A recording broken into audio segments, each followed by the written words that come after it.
One of the conversations, or one of the tangents of conversations in discovery around emotional intelligence is, okay, if we have a presentation or a 3-hour workshop on what is EI, and we're delivering this to our leaders because we know emotional intelligence skills are very important for leadership excellence. What's the ROI of that singular event?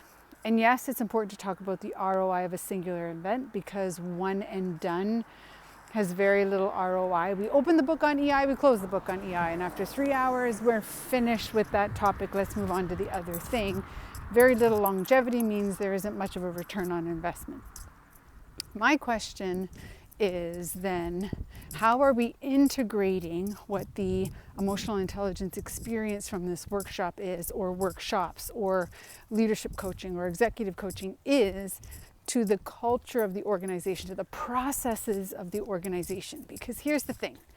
We are bringing emotional intelligence into the organization because we recognize behaviors are a mess. There are toxic behaviors happening in the workplace, whether that is bullying or you've got a peak performer that is like a jerk to their coworkers.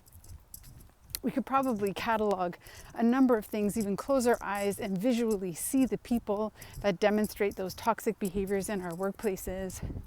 So we have this peak performance, and yet, how did this person become classified as a peak performer or a top performer in our organization, but they're having really negative impact on those people around them?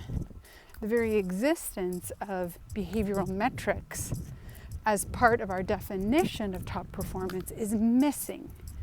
So the questions I'm asking in discovery are, it can't be one and done. It needs to be an integration, and that integration needs to be, when we want to define someone as a top performer, we also have to be measuring the behaviors that they demonstrate, the impact they have on others, because that is the definition of a top performer.